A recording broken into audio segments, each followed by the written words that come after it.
a regular at the Comedy Room, I'm gonna let you finish, and has performed at Bumbershoot, the Portland Queer Comedy Festival, and Wine Shot, Seattle's happiest comedy hour. She's open for comedians such as Corinda Dobbins, Ray Silverman, and James Adomian. Give it up for Andy Iwancio.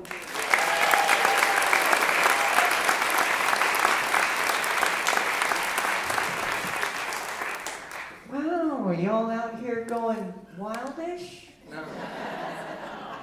Sorry, right out of the gate. You were warned, okay? There was a long introduction with her reading my bio. I'm Andy. As stated, I'm a transgender gal.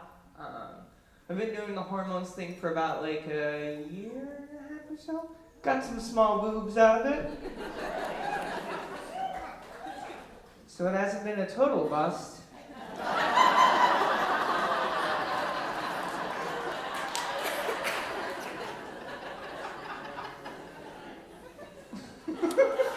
One person's like, nice. I'm like, yeah, they are nice. It's nice to have, yeah, they're nice. I've eaten over 5,000 pills in the past year, and I do not have a dance music hit. There's no street value for estrogen. Nobody's like, hey, you heard about that Molly? How'd you like to be that Molly? There's no street value for something that makes you sensitive and emotional and grow boobs when beer is already legal.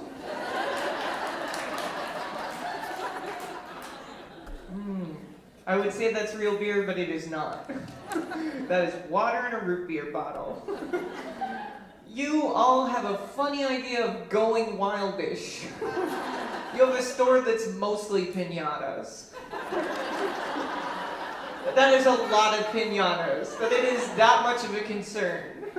I didn't know you could have 8 or 9 quinceañeras going on at once. They've been synced up.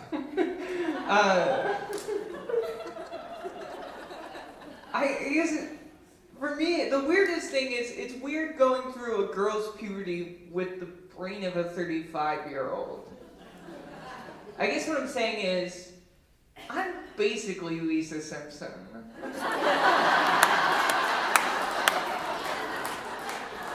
And like, I shouldn't get along with my dad, but my dad's a vegetarian folk singer. And I'm vegan for health reasons, don't worry, I feel better than all of you. But my dad's a vegetarian folk singer. I'm a vegan trans gal. I have basically one-upped him. Like, the only way he could be any happier is if I came out as an acoustic guitar.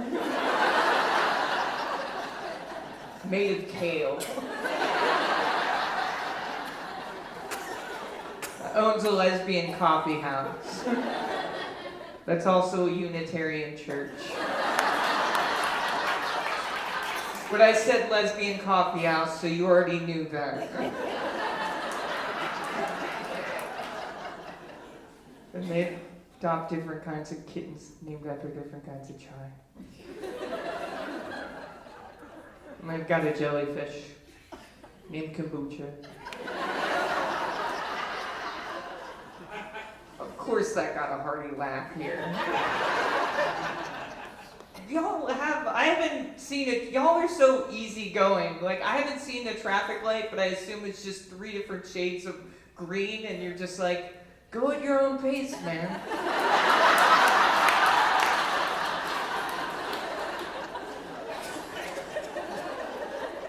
Like, I know, the shock isn't that I came out as trans. My dad, but I grew up with every female singer-songwriter. Like Melissa Etheridge, the Indigo Girls, all of that. I grew up knowing every single one of those singers. It's the surprise isn't that I came out as trans. The bigger surprise is that I didn't come out as 2 lesbians underneath a Lilith Fair t-shirt. But, yeah. Caitlyn Jenner. Like, y'all, you have a friend that uses a vape pen, right? It's like that. You're like trying to make excuses. No, they're really cool. No, don't let that get in the way. They're fine, right? They're short. I don't know. It shows how far we trans women have come that we have a Sarah Palin of our own.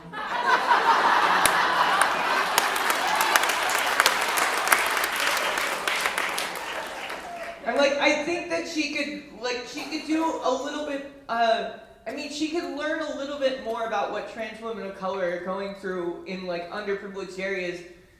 Maybe also stop dressing like a soap opera villain. I feel like she's waiting to get discovered for a Melrose Place reboot. She's like, I'm gonna be the asshole landlord. You already are. That's method acting. There's a lot of after Labor Day white privilege going on with her.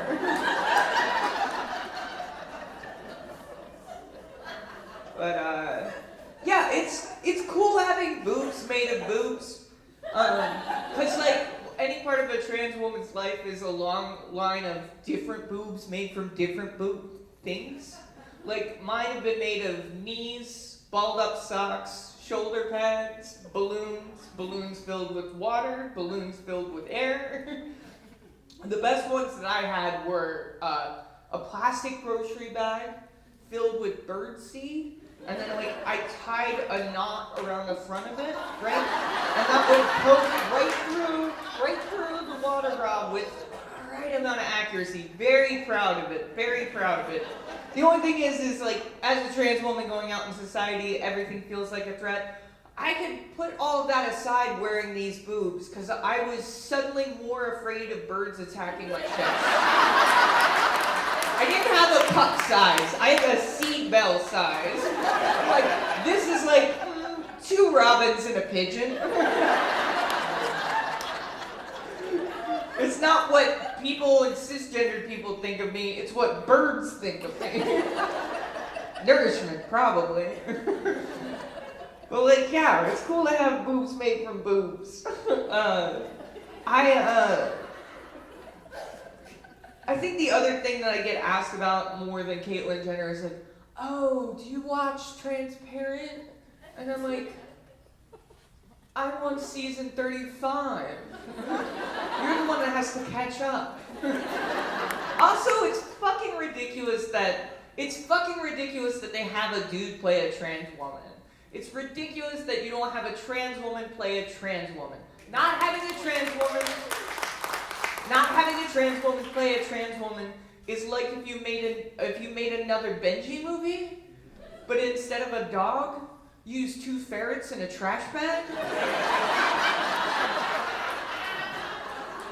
And there might be some younger kids, let me pitch it a different way. It's like if you made another Air Bud movie, but instead of a dog, you use Jeffrey Tambor.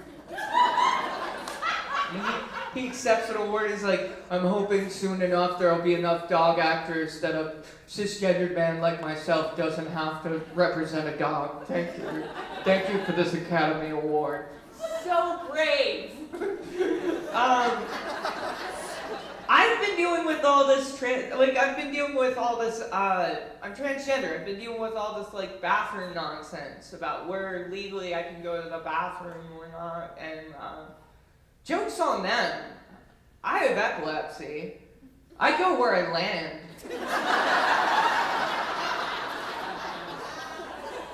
In reality, I really haven't, but it's nice to have the option, right?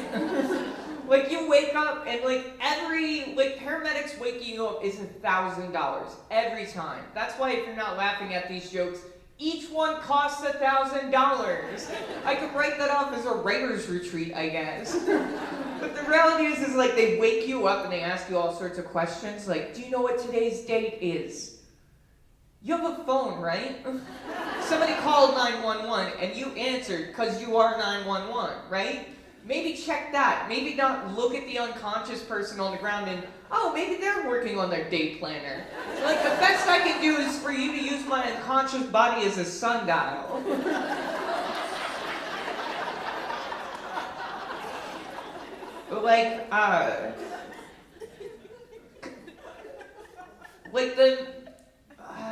I guess one of the things that is most interesting. I just celebrated 16 years with my partner.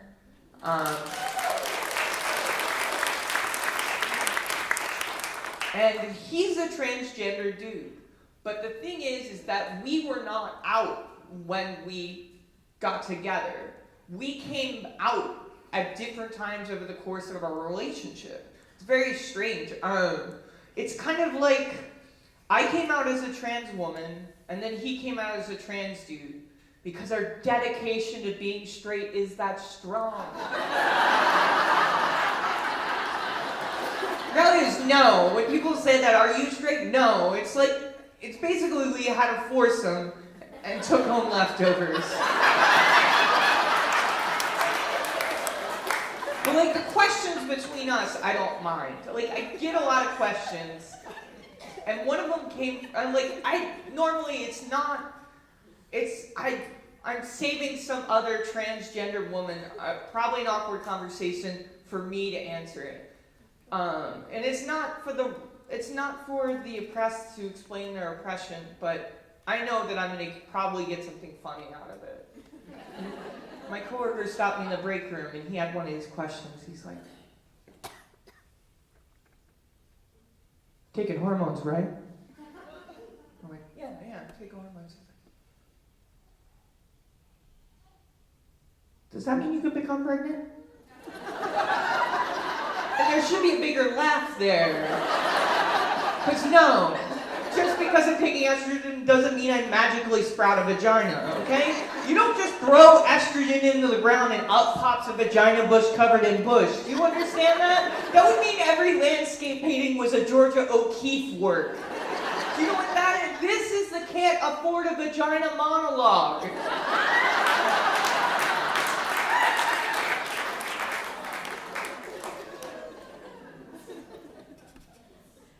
So I told him yes. I've eaten a lot of bad food over the weekend, and I'm expecting to give birth to a Hot Pocket full of ramen. And listen, that Hot Pocket has noodles, and it's got a pouch, but it's up to itself to name itself. Don't gender your Hot Pockets if you take anything away from tonight. Thank you.